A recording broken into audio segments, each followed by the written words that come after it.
सवाल हमारा कुछ यूं है कि क्या आइंदा इंतखाबात शफाफ होंगे, हाँ या नहीं के ऑप्शन है हमारे एनालिस्ट के पास। और इसका पस मंजर कुछ यूं भी, गुज़श्ता रोज एक प्रेस कॉन्फ्रेंस हुई है, बाबर अवान और शहबाज गिल साहब उसमें बैठे हुए थे और उन्होंने बड़ा तफसीलन कौम को आगाह किया कि आगे हुकूमत का क्या प्लान है। एक ऑर्डिनेंस का भी उन्होंने जिक्र किया, हम भी प्रोग्राम में जिक्र करेंगे। एहसन इकबाल साहब इसके ऊपर तनकीद करते हैं और वो कहते हैं कि जनाब अवाम का इंतखाबी अमल पर एतमाद बहाल होना चाहिए, इसके लिए अगले इलेक्शंस शफाफ होना बड़ा जरूरी है। अगर 2018 का उनके मुताबिक रीप्ले हुआ तो बगावत होगी। अब ये बहुत बड़ी स्टेटमेंट है। इरशाद भट्टी साहब, आप क्या समझते हैं, जिस तरह से दोनों तरफ से बयानबाजी हो रही है, शफाफ इलेक्शंस 2023 में किस तरह से मुमकिन है? देखिए मैडम शेख, पहली बात तो यह है कि बिलाशुबा इंतखाबात शफाफ होने चाहिए। बिलाशुबा हुकूमत, अपोजिशन, इलेक्शन कमीशन को मिलकर ऐसा मैकेनिज़्म बनाना चाहिए कि इंतखाबात शफाफ हों, कम से कम गलतियाँ हों और सब के लिए काबिल कबूल हों, और अगले इलेक्शन के लिए सब के लिए लेवल प्लेइंग फील्ड हो। ये ऐसा बनाना चाहिए और ये वक्त है इसके लिए सारों को मिल बैठने का। ये वक्त गुजर गया तो कुछ सारे नुकसान में और खसारे में रहेंगे।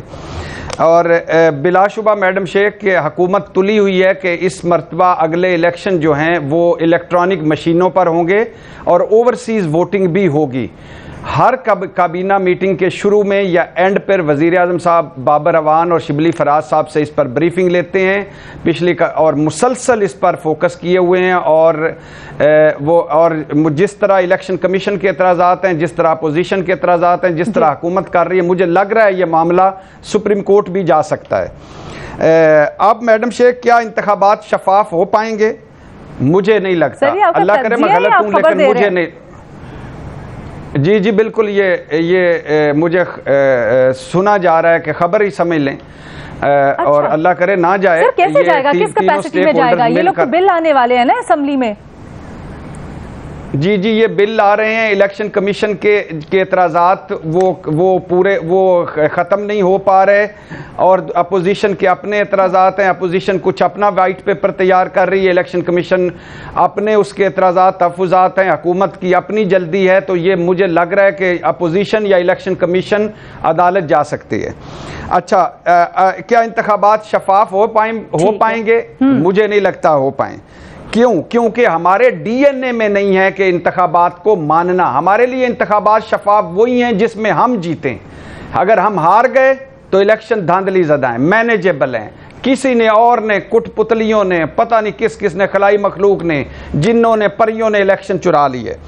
और हर हार के बाद धांधली का शोर। और दूसरी बात यह है कि जिसका जहां बस चलेगा वो धांधली और धांधली करेगा और जितना मैनेज कर सकेगा करेगा। तीसरी बात यह है कि हमारे यहाँ जहाँ एजुकेशन कम है, जहाँ वोटर की मजबूरियाँ 101 मजबूरियाँ हैं, जहाँ शनाख्ती कार्ड पहले लेकर मुर्दों के भी वोट डाल दिए जाते हैं, हाँ। वहाँ बड़ा मुश्किल है। चौथी बात यह है कि कौन है जिसने इस गंगा में स्नान नहीं किया। हमारी सियासत का मैडम शेख हाल ये है कि पीपी की नज़र में 2018 का इलेक्शन सारा धांधली ज़दा है, जाली है और नकली है। लेकिन सिंध का इलेक्शन जो है वो कमाल का है, शफाफ है और फेयर है, क्योंकि वहां वो खुद जीते हैं। मुस्लिम लीग नून जो ज़िमनी इंतखाबात हारी वो धांधली ज़दा हैं, जो जीती है वो शफाफ हैं।